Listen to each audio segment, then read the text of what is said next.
But I think this opens up a fascinating conversation, which we will be having throughout the course of this show, which is it possible to be a demanding, driven, sometimes potentially quite blunt boss, and also not fall foul of things like the definition of bullying that this report included? I just want to say here, in Raab's letter, I had not once in 4.5 years sworn or shouted at anyone. And some key allegations that Raab lobbies back here, and I'm just going to read these out for you right now, if you don't mind, which is that he says that there was a trial by media initially, so civil servants were leaking information, some of it completely untrue, to the press for the best part of a year. He says that HR guidance didn't apply to him and that no claims were put to him in writing about people's allegations of misconduct, etc.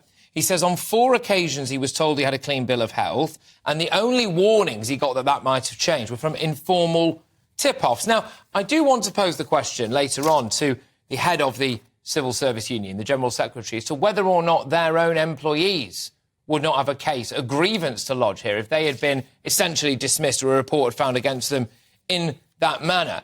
But I also want to have a quick look at some of the, I think, maybe more interesting elements of the civil service and how they go about their business. And to help me do this, I'm joined now by the former editor of The Sun, Kelvin MacKenzie. Kelvin, thank you very much for popping up on this show. Any second now, I believe, Kelvin MacKenzie, the former editor of The Sun, will join us. Yes, there he is. Right, Kelvin, let's just start with first things first. Do you think that there will be a lot of very nervous bosses and nervous people today who are reading what constitutes bullying and either you resign or we'll sack you rules in this day and age, when actually a lot of people might say this is quite normal office behaviour? Well, if as it now emerges, I mean, this is a shocking example. By the way, I don't think Sunak emerges well out of this either, OK?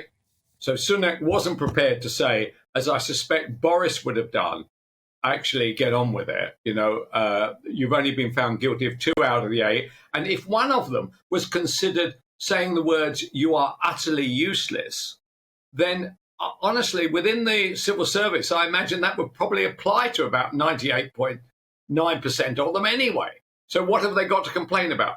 What they didn't like was the fact that he gave colleagues a hard stare. You know what I mean? A hard stare. OK? And if that's it, that's nothing. When you have big policy decisions, you have big commercial decisions to make, there is a lot of angst going on in the room.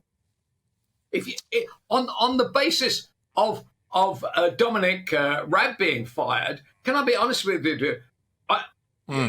Rupert Murdoch would have probably been fired 28 million times. I mean, I have seen him explode and rant and rave and everything. And actually, you just had to get on with it. Why? Because, yes, it blew up, it blew down, and then you all moved on.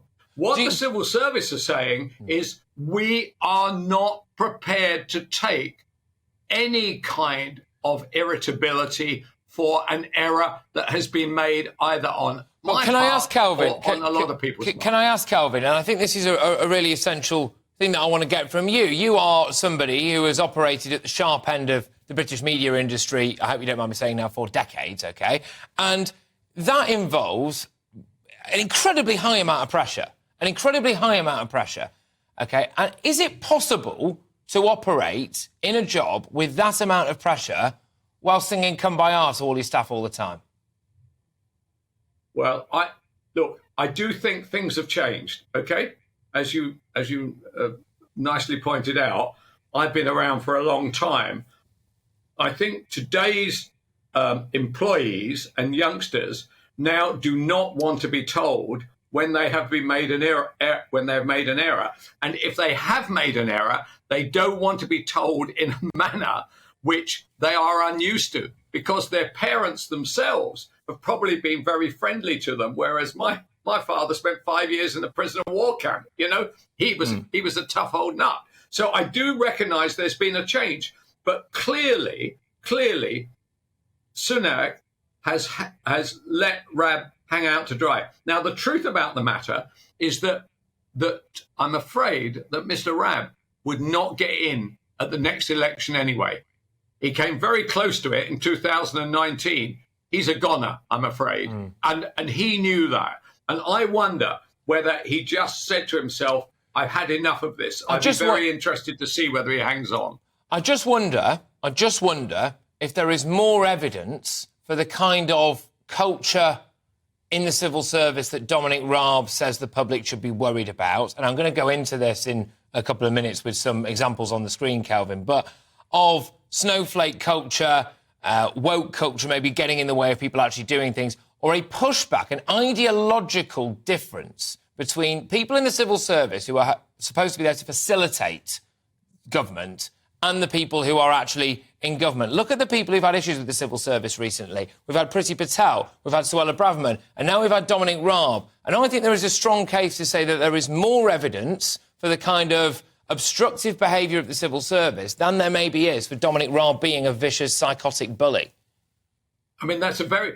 Well, first of all, what is absolutely clear in that report is he's not a vicious and psychotic bully. The truth about the matter is that even that KC agrees he never swore, he never raised his voice. You try and find somebody in a position of authority with big issues crashing at them through their front door who wouldn't feel aggravated at some point. But the point you make is very good. Could it simply be that these are people who, by the way, can't wait for the Conservatives to be thrown out and have seen an opportunity in which to humiliate their boss? I suspect there's a lot of that in all this. However, I don't know. What I do know is that I have met Mr. Raab a couple of times, and he is quite a quiet guy, but there's clearly a lot pumping under him. I don't mind that. I want people. The issue with the civil servants is the following.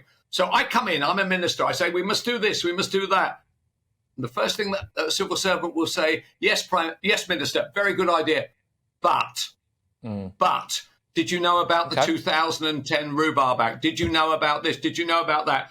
And if you are a driven person and you're in commercial life, you smash through the butts. Well, if you're in the civil service, in the civil service, you complain about the reaction that you got from the minister. Kelvin, thank you. As ever, Kelvin MacKenzie there, former editor of The Sun, giving a two-part reaction now. What it's like to actually be a boss at the top end of a very, very high-pressure job, acknowledging wholeheartedly, though, that times have very much changed since Kelvin was running roughshod over Fleet Street.